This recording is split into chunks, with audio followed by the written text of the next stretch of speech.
Loves, welcome back to my channel. Welcome if this is your first time here. My name is Day, and if you like these types of videos, go ahead and subscribe and join the lovely family. I would love to have you stick around, and for those of you who have been here, thank you guys so much for coming back to see me. So in today's video, I want to discuss with you guys my thoughts on interlocking, because I do get this question quite a bit, and why I don't interlock, would I ever consider interlocking? And the answer is no. Interlocking is not for me. If this is your first time here, I do want to explain that this is my second lock journey. I've had locks in the past for about 5 years, and this journey I've been on for about 14 months. So in total, I have a little over 6 years of experience. In that time, I've researched different methods of grooming my locks and tightening my locks at the roots. And interlocking in the past has come up as one of those things that have intrigued me, but I've never gone through it for a couple reasons. So the first reason is that interlocking is a skill that has to be learned. And before, if you are considering doing interlocking, I feel like you should definitely take your time to do a little bit of research on exactly how to do it in the right way so that it does not damage your locks.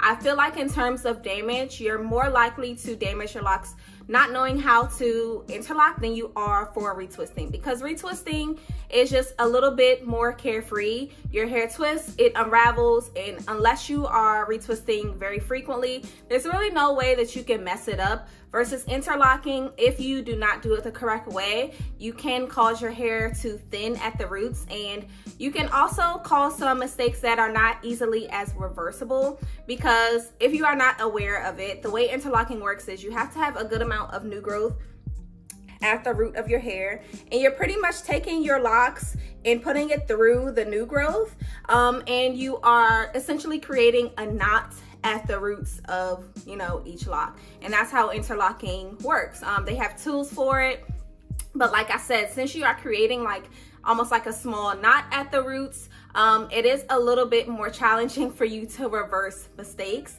And I've never really been that tempted to go into that realm of, grooming for my locks. Another thing is, when interlocking, a lot of people find it to be useful because they feel like their hair does not really hold on to a retwist, or their hair unravels a lot, or something like that. And for me, that's not really been something that really bothers me too much. I always go into every retwist knowing that probably in a week or so my hair is going to unravel, and I'm okay with that. It doesn't really bother me that much. But there are some people who maybe your hair is a softer texture, or maybe you just don't like that frizziness, and that kind of bothers you, so you feel like interlocking may be necessary for you. So it definitely depends on what you are able to put up with, I guess, for your locks. But for me personally, it's just, to me, it's not that serious to, go to interlocking because I'm tired of retwisting because my hair won't keep a hold. So that is another reason why it is not for me. When you interlock, you have to be willing to let your hair grow out for a certain amount of months.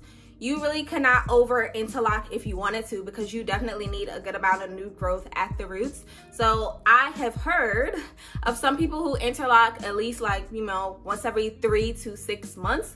And that's a really long time for me personally. You guys know that I do have what people would consider as groom locks. I'm not a freeform locker. Obviously, I'm not even a semi-freeform locker. I retwist my hair once a month.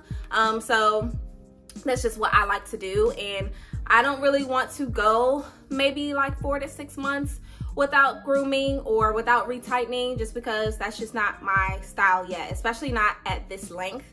I feel like when my hair gets a little bit longer, maybe I will be willing to go maybe once every 6 months and retighten my hair that way. But just right now where I am, I'm not really interested in doing that. So that's another reason why it's not for me. I do feel like it does have its benefits, but in all things, you really definitely have to do your research, because interlocking is one of those things where it really is a technique. I really would not say it's something that anyone can do without learning first. I feel like retwisting, you can kind of make your own mistakes and figure it out as you go, versus interlocking, yeah, you can make some mistakes, but you don't want to make mistakes that are going to ruin your locks, or really thin out your hair at the roots, and you can't reverse them. So that's why I say you really have to be careful. I know a lot of locticians who do interlock, and it's easy for them, and I'm sure nothing is too hard for anyone to learn. But just for me personally, I never thought that I never really was that interested to go that route because I kind of have my routine down and my strategies down, and it works for me. So that's what I like. Let me know in the comments down below if you do interlock, what your method is, maybe how often do you do it, and do you use tools and things like that. Please let me know. Well, I think you absolutely have to use tools, but please let me know in the comments down below if that is you, because I feel like there's not a lot of lock YouTubers out there that interlock. I know of very few. So if you are one who has the knowledge or the expertise, please do comment down below for our little lock community. That's gonna be it for this video, guys. If you have not already, please go ahead and subscribe and follow me on Instagram, guys, because if I am not here, I am over there at Daylocks. Thank you guys so much again, and I will see you all in my next video. Bye.